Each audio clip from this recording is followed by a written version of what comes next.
안녕하세요 여러분. 토요일 시장 브리핑입니다. 원래 토요일 방송이 없죠? 그런데 제가 어제 금요일 방송을 못했어요. 눈 뜨니까 7시더라고요. 그래서 죄송한 마음에 토요일이라도 해서 미안한 마음을 보충하려고 방송을 합니다. 미국 경제 리세션 논쟁 끝났다. 왜 갑자기 상승미소가 리세션론이 더 이상 하지 말자 이렇게 이야기를 하는지 지금부터 시작합니다. 다우지수 337포인트 올랐습니다. 지난 일주일 월요일 화요일 이틀 생각하면 이게 갑자기 웬 상승인지 어리둥절 할 만하죠. 아무튼 결과는 다우지수 337포인트, 나스닥 85.83포인트, S&P 500 28.48포인트 올랐습니다. 다시 한번 고점을 돌파할 태세를 갖추고 있다. 이렇게 말씀드릴 수 있겠어요. 골드 18.90달러 하락했습니다. 그리고 미국의 10년 만기 채권 금리는 많이 올랐습니다. 그래서 1.842%를 기록했습니다.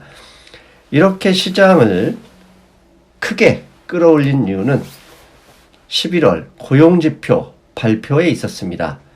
고용지표 결과를 보면 먼저 non-farm payroll, 즉 민간 부분에서 일자리가 얼마나 증가했는지 보니까요. 오른쪽 끝에 actual이 실제 수치고요. 그 다음에 consensus가 예측치입니다. 예측은 18만 개 일자리가 증가할 것이다 라고 예상을 했는데 실제는 무려 26만 6천 개 증가했습니다.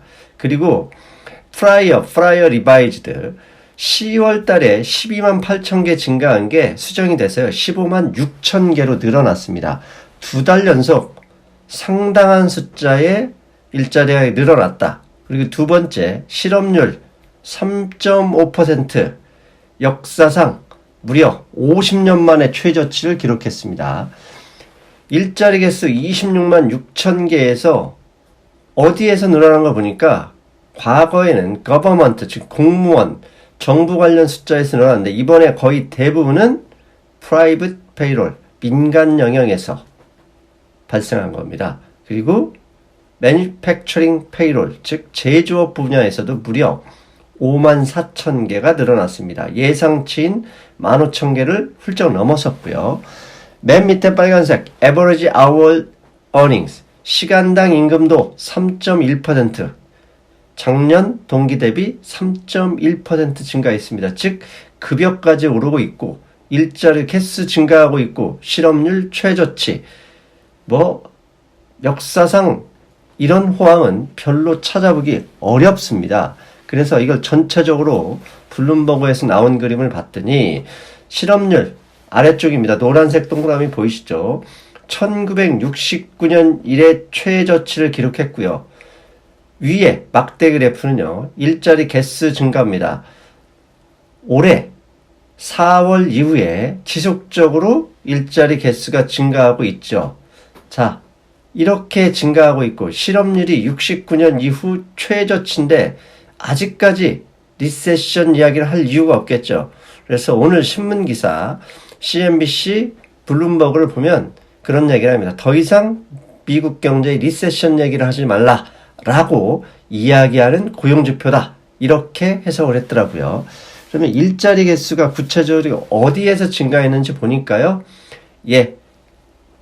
거버먼트 영역은 상당히 줄었어요. 12,000개밖에 되지 않았고요. 나머지는 다 민간 영역인데 빨간색 박스를 보시면 제조업에서 54,000개, 레저와 의료 45,000개, 프로페셔널 앤 비즈니스 서비스, 그 다음에 트랜스포테이션, 운송 일자리가 저렇게 늘어났다는 얘기는 다우 이론에서도 나오죠. 운송지수가 다우지수와 함께 고점을 넘어가면 불마켓이다. 그런 것처럼 운송은 미국 경제가 소비 영역이 70%를 차지한다는 것을 감안할 때 운송 영역에서 일자리가 증가했다는 얘기는 그만큼 소비가 많았다는 얘기죠. 11월 달이 그렇던데 12월에 쇼핑 시즌 이어지잖아요. 그렇다는 걸 보면 내년 1월에 발표할 12월 고용지표도 상당히 많이 늘어날 가능성이 있다. 당연히 이런 고용지표가 나왔기 때문에 앞에서 보여드린 미국의 주요 지수가 일제히 급등한 거죠. 자, 리세션론이 끝났다라는 의미는 일자리 개수만 보니 더 이상 12월 FOMC 있잖아요. 그 다음에 1월, 3월 상당 기간 동안 추가 금리 인하는 없다는 인식이 퍼져버렸습니다. 그래서 10년 만기 채권 금리는 곧바로 올라서요. 1.84%를 기록했습니다. 불과 며칠 전 왼쪽 빨간 그래프 보시죠. 빨간 그림 수직으로 낙하했었죠. 그 이유는 트럼프 대통령의 발언이 있었죠. 주가 폭락 개의치 않고 중국과 협상하겠다는 발언으로 순식간에 떨어졌지만 바로 올라갔습니다. 왜?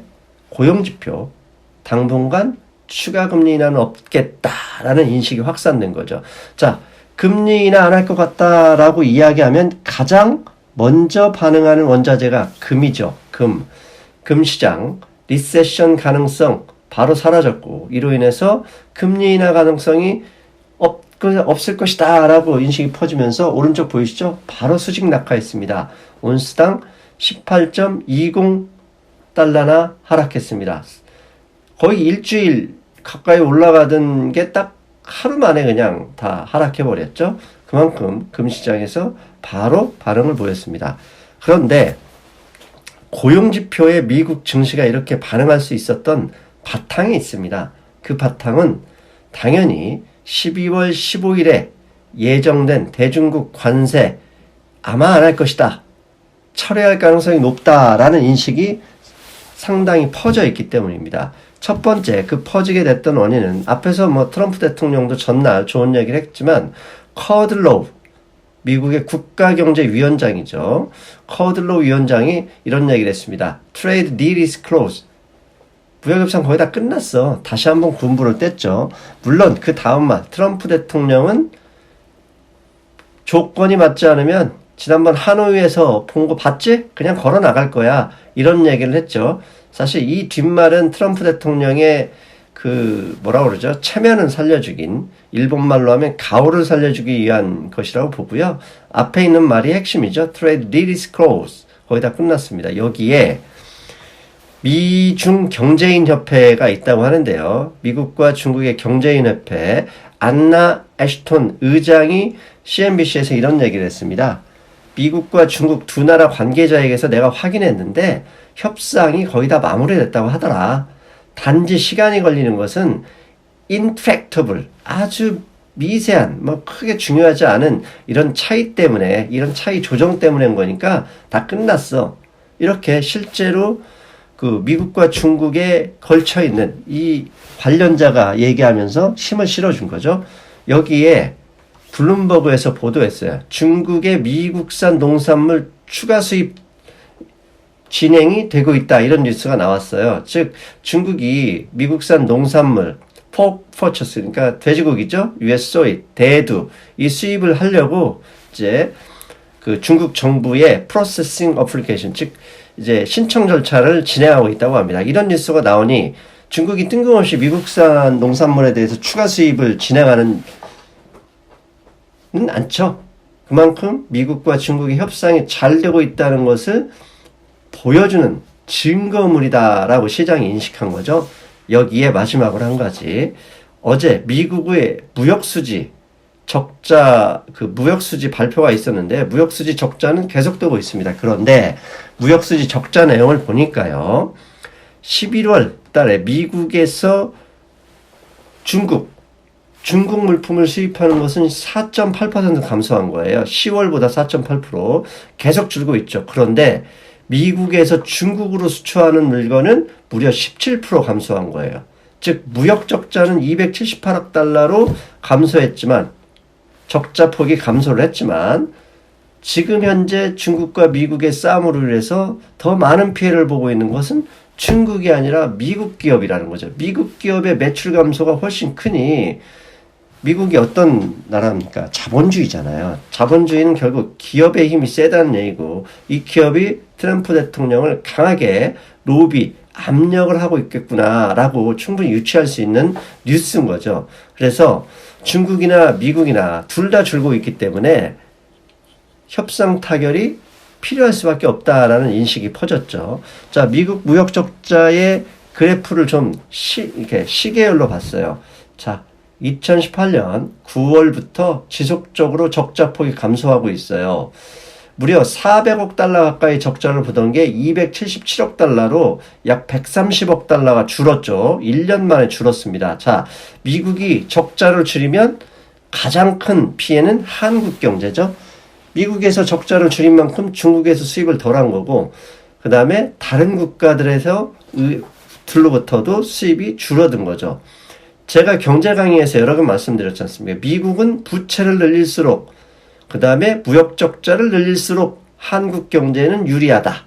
반대로 미국의 적자 폭이 줄면 줄수록 한국 경제는 나쁜 소식이다. 지난 1년간 한국 수출이 줄어들 수밖에 없었던 것은 한국 경제 자체 문제라기보다는 미국과 중국의 무역 분쟁 때문이다 라고 해석해도 전혀 틀리지 않다. 아니, 무조건 맞는다. 이렇게 말씀드릴 수 있겠죠. 상황이 이렇게 되다 보니 역의 위안화 강세죠. 많이 하락했습니다. 달러 대비 역의 위안화는 주초만 해도 7.08까지 올라갔었죠. 그런데 오늘 새벽에는 7.023포인트 상당히 많이 하락했습니다. 당연히 달러 원 환율도 1180원대로 하락한 것이죠.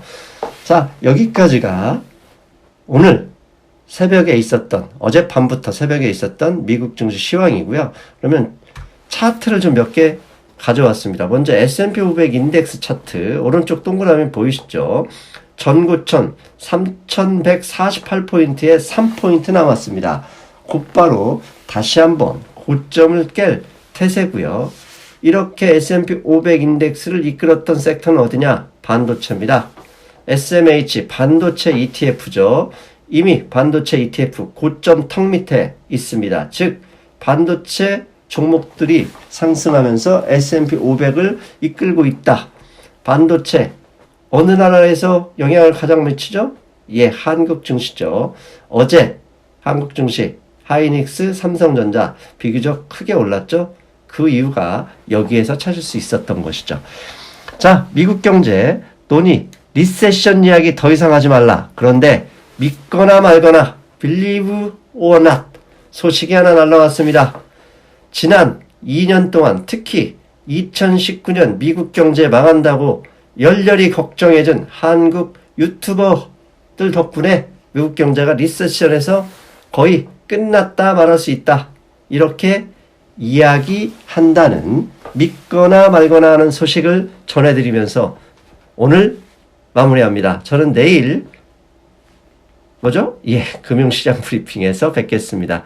여러분 주말 건강하고 즐겁고 운동하면서 가족과 함께 보내시길 부탁드립니다. 여러분 안녕.